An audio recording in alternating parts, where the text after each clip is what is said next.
Look at me! I am recording 4 yarns and yarns 2 weeks after the last time I did it. Leo and the boys are away on a scout trip. It's an overnight camping and canoeing trip. So I figured this was the perfect time to record.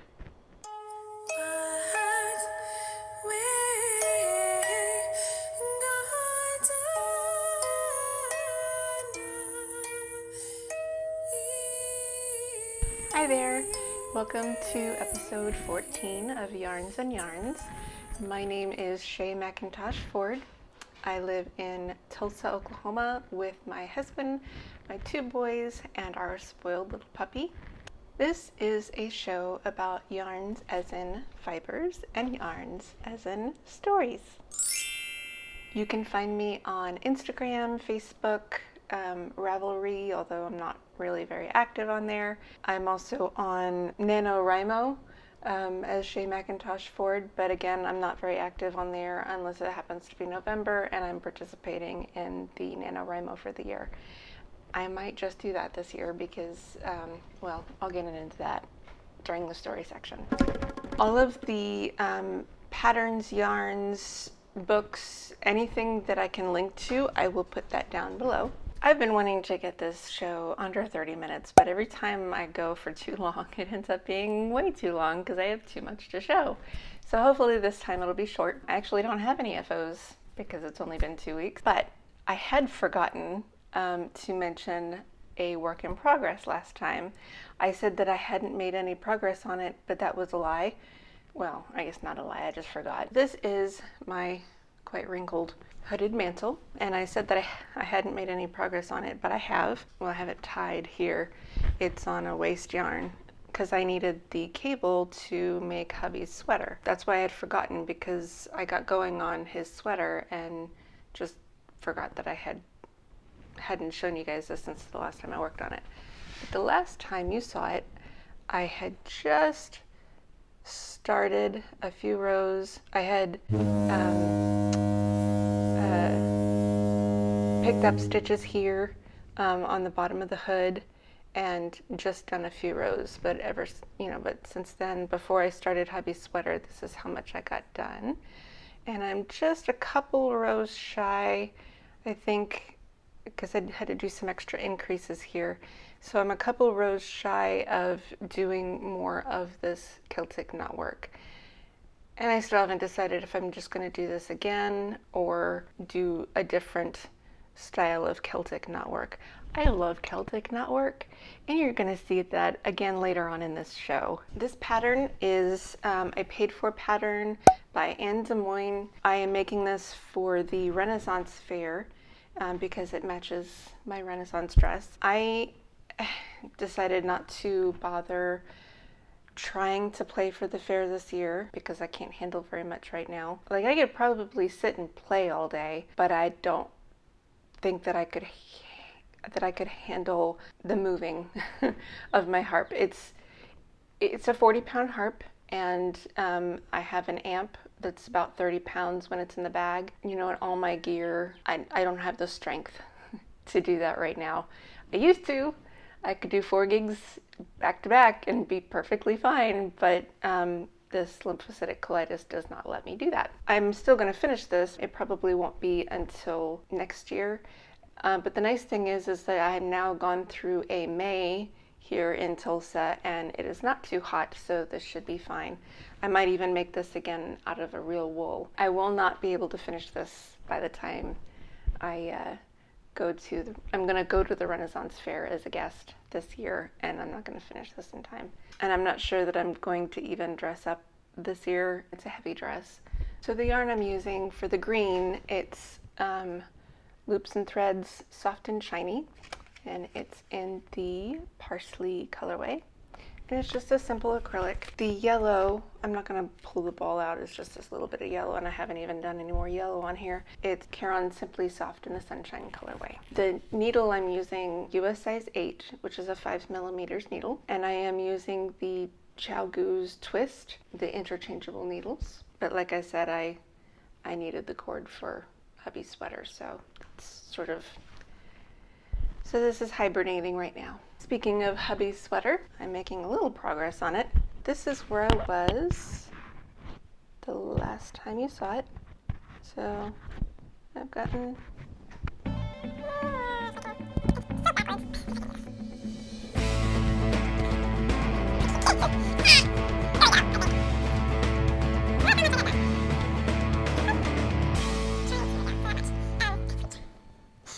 it's like trying to point things out in a backwards mirror. What I got so far, so you can see where I've split for the seams, and I hadn't gotten very far in the main body part the last time you saw it. So that marker is where what I've been doing.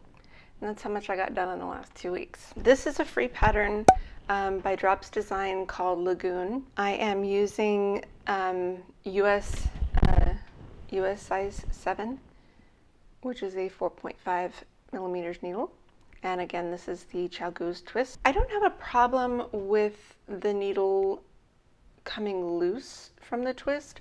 And this is probably something that I'm doing. I don't think it's the needle. I'm using magic loop, but I'm doing it kind of differently because of the way the cording sort of got pulled through anyway when it was before I split for the sleeves. I'll knit up so that the cord comes up to almost to the needle end. I will like take this and fold it and pull it out, for the rest of the cord. Maybe that's what's happening, but when I do that, I get a lot of twist going on in this cord, I guess, in this side, and so sometimes I have to stop and twist the cord out so that because now I'm getting these folds in the cord because it's crimping it too much, which I didn't think I'd be able to do on this cord. It's a nice sturdy cord. I mean, it's not, it's fine. It's just a bit of a crimp. It still works really well, but I think that's just user error. If you remember from my last episode, I said that this is brioche, so I'm doing the outside is blue and the inside is black. So I like the two color brioche. The pattern doesn't call for that, but I prefer it. So the yarn I'm using is one I picked up at Joann's. It's their Big Twist, and it's 100% recycled acrylic. So Big Twist Renewal. The colors are just dark blue and the other one's black.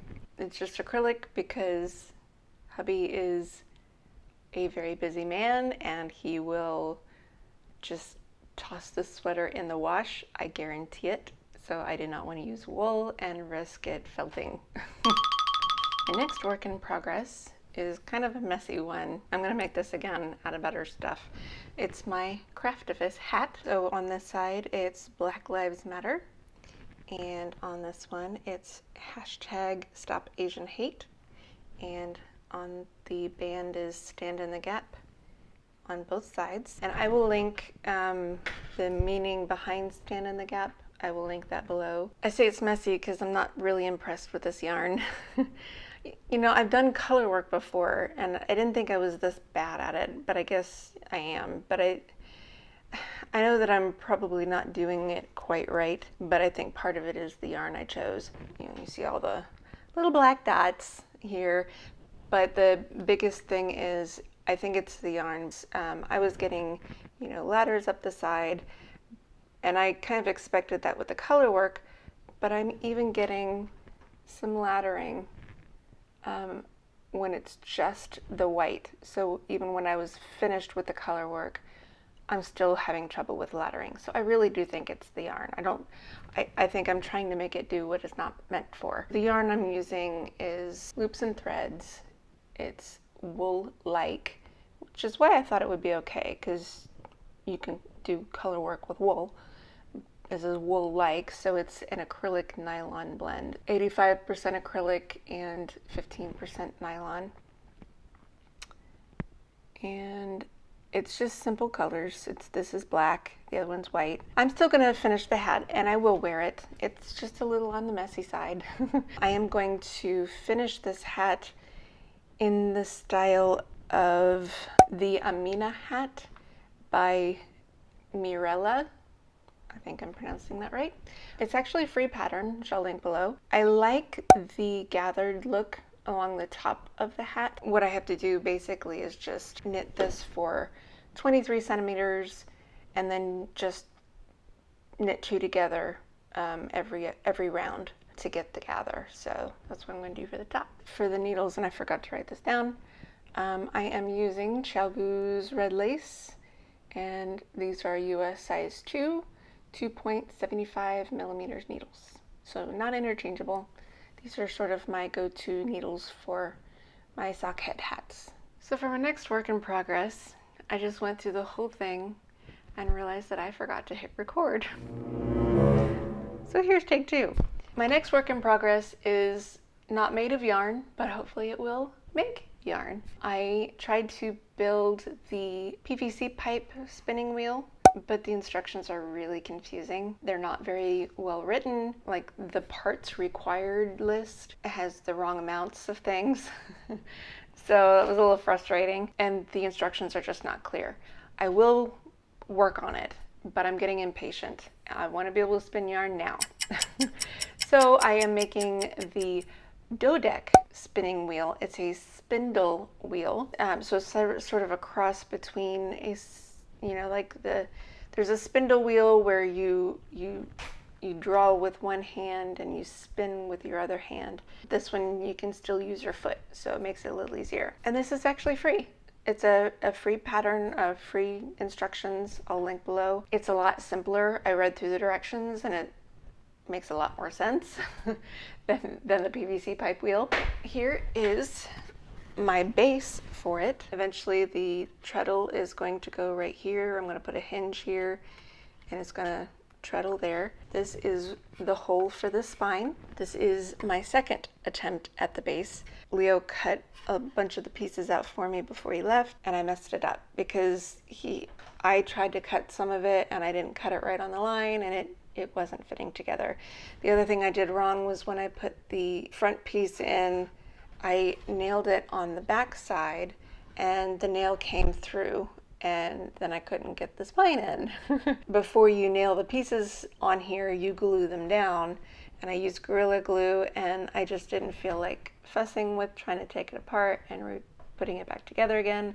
So I just got a new piece of wood. I learned something about wood with this experience. When you go to the store and you get a 1x4 piece of wood, it's not 1x4, it's 1x3.5, and I did not know they always come like that. I thought I got a bad piece of wood. I tried to take it back and they said, no, they're all 1x3.5, even though it's technically a 1x4. I was worried that it wouldn't work. They said it will, because I was worried because some of the pieces you have to split the wood in half, like lengthwise, to get the pieces to make the wheel. I made those pieces, well, my husband made those pieces for me. I measured it, and looking at the directions, yes, it comes out correct. This is my spine, but right now it's too snug. I have to sand it down, which is fine. It's better for it to be a little too snug and have to sand it down than for it to be too loose. If it's too loose, then it'll make a lot of noise, I'm assuming. This is the other fun thing that I've done with this. So this is where the wheel goes. I'm going to drill a hole right here, and I've got the spokes once I build the wheel, and I haven't done that, and I'll explain why. On the back side, I thought it would be fun to put a Celtic knotwork design on here. I'm going to be a little more adventurous and get a very narrow chisel and try to chisel out this design. And if the wheel works, I'm going to stain the whole thing. But I thought it would be nice to have a carved Celtic design on there before I stain it. I have no idea if that's going to work at all. It works in my head, so we'll see if it works on the wood. I haven't built the wheel part yet because I need a jig, which this is not going on the wheel. This is to help you place the pieces that make the actual wheel. I had my husband cut me a jig before he left, And then when I got started, I realized that I mismeasured it and it's really crooked, so it's not going to work. When I bought the new piece of wood for the new base, I thought, well, maybe I could try to make a jig myself, and I just don't have the strength for it. It came out crooked again. So I made this hoping that I could find someone with a jigsaw who could help me cut this out. I'll probably have my husband make me a new jig with the new piece of wood. The other thing is, so I don't really have a whole lot of body strength. When I went to cut out this new base, I figured out how to look at the saw so to make sure I was cutting on the line. So that way it came out okay, but I still had trouble because I don't have a whole lot of strength. And you can see here where the saw got stuck and just kind of sat there for a minute. I had to take it out and kind of start the cut again, and then here it kind of burned a little bit when it got stuck. I just don't have the strength for this, so I'm glad hubby's coming home today so he can finish the rest of it for me. He's going to be the one drilling all the holes because like I said, I'm afraid of making more mistakes because I don't have the strength to do it. For my last yarny bit of information, I've been seeing a lot of podcasters talking about it. I have decided to join the Crazy Sock Ladies Summer Sock Camp. I have been wanting to knit a couple more socks because they're so comfortable, and I only have 2 for myself. The last time I went to the Loop store, I found this sock yarn that I picked up on a whim because William has been asking me for rainbow socks, but he says this is too scratchy. He also wants them oversized. I don't get that. I'm not going to make him those kind of socks unless he can find me some really cheap rainbow yarn. Maybe then I'll think about it. But so I'm just going to make these for me. The ball band came off, so these are the Regia Perfect socks. And I'm going to go ahead and follow the instructions from the back. It's not very much instruction-wise. It's very basic, but it does talk about a boomerang heel. I have always ever done the afterthought heel. That's going to be a new technique for me, and I can see why I would want to use the boomerang heel, so that way I can just make it out of one color, one of the colors on here, and keep going instead of cutting into the back, because you get 2 socks out of this ball based on the instructions. We'll see if I can do it. I don't know. The other sock that I have planned, I also picked up at the Loop store. When I picked this one up, I saw this, and this is so soft. This is Andy's sock. So here's Andy's socks, and it is 55% fine merino superwash, 20% alpaca, which explains the softness, 25% nylon, and the colorway is the teal mix. I think I'm gonna put everything down during summer sock camp just to make more socks, because I've been wanting to make more socks. If I get these 2 done by the end of the summer, before the end of the summer camp, I'll go and pick up some Patton's Croy. So as far as books go, I haven't gotten very much. I read the first chapter of Catcher in the Rye, but that's as far as I've gotten, so I don't really have a whole lot to say on it. I did go to a flea market and I picked up Kurt Vonnegut, some of his Welcome to the Monkey House, so some of his short stories are in here. I haven't read enough Vonnegut. One of the stories in here is Harrison Bergeron, and I did read this. I actually taught it when I was a teacher briefly, and it was such a fun story to teach. I remember talking about how Harrison, threw off his weights, and the ballerina threw off her weights, and they were flying, through this performance. And I remember talking to my kids about when I was in England, in the UK, and Ireland, I had a huge 30-pound pack that I carried around instead of a suitcase. I had everything in there. I was there for a month, and I had this heavy 30-pound pack on my back. Especially when I was in Ireland, I had to walk 3 kilometers from where the bus driver dropped me off to my youth hostel. When I took the pack off my back, I felt like I could float. So it was, just making those connections while I was teaching this story, and how we need to let our talents show. Don't hold people back. Don't hold their talents back.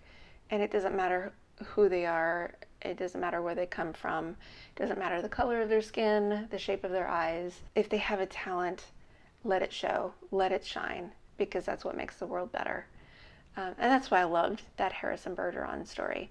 So I like to reread that one. After I read The Catcher in the Rye, this is what's coming up. I did read, I got about 70% through Percy Jackson and the Sea of Monsters. This book came out in 2006. I am listening to the audio version as I knit, but I've been catching up on a lot of podcasts too, so I haven't been really listening too much to the book. And right now I'm just going to say that this is a spoiler. So if you want to skip ahead, I will put a timestamp here.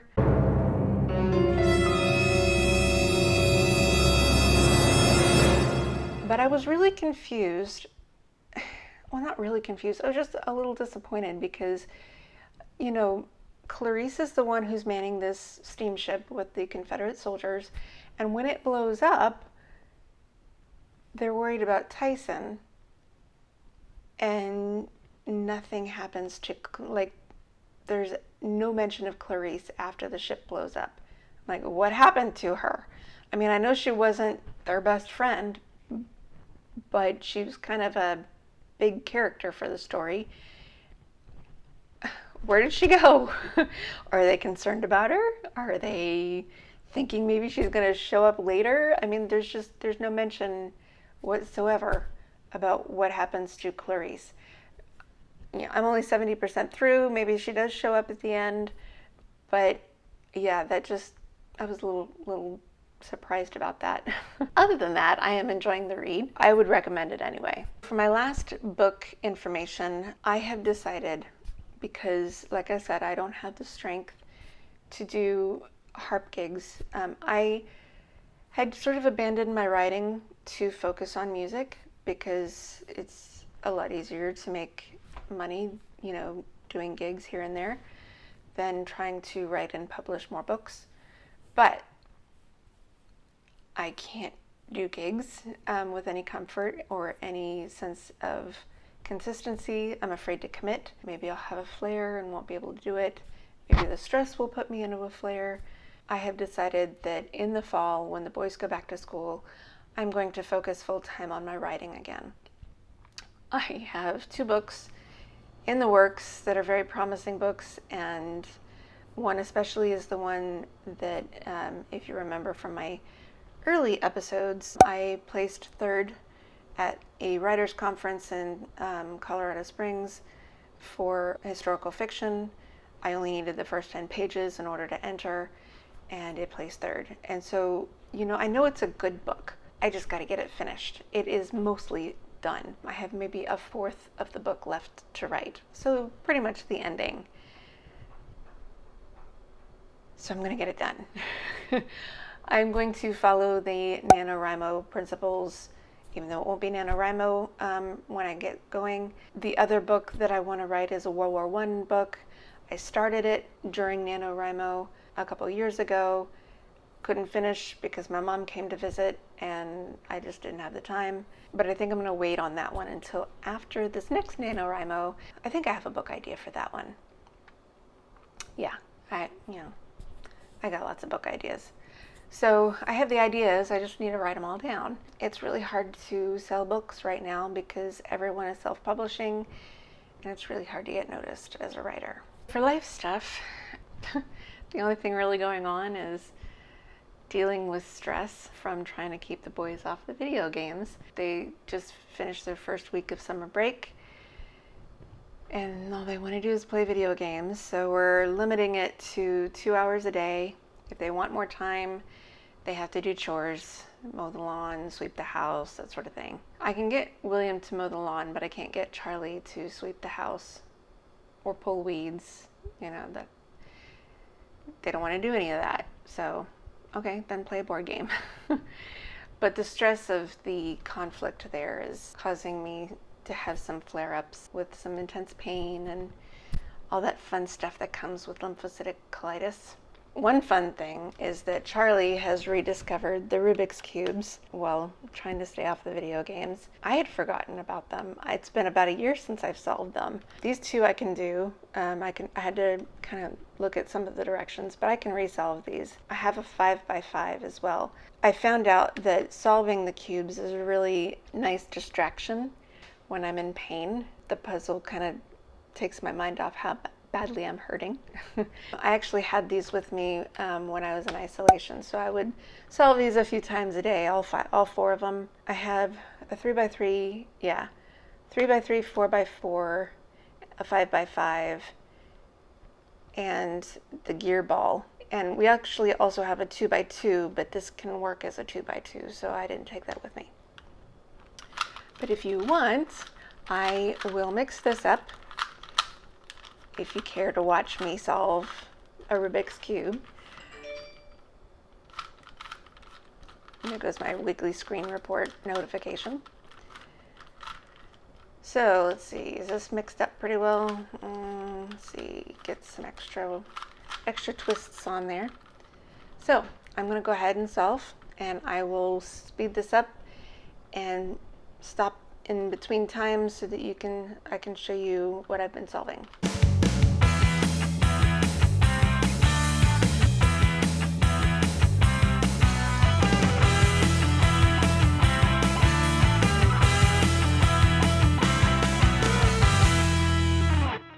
So there's the white, and the next part I'm going to solve is this middle layer.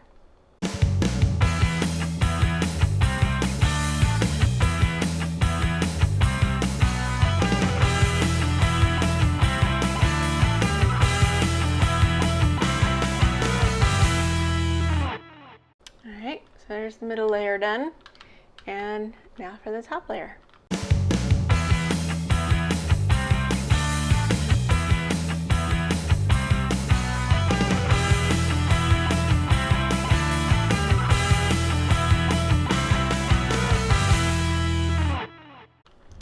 Ta-da! So yeah, that keeps me nice and distracted from all my pain. So if you want, if anybody's interested, I will scramble this one for the next time. This takes a little longer. So I guess that's it. I hope you're well. I hope you get to make all the yarny things and read all of the books. Please don't forget to like and subscribe. I guess ring that little bell so that you get a notification when I put out a new video. I will see you next time, hopefully in another 2 weeks. We'll see how I do. All right, bye. It's short. I've been wanting to get it under 30 minutes.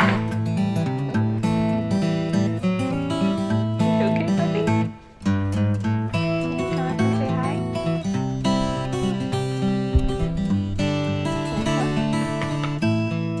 You need a haircut. So hopefully today will be short. What? Just push it open. You always push it open.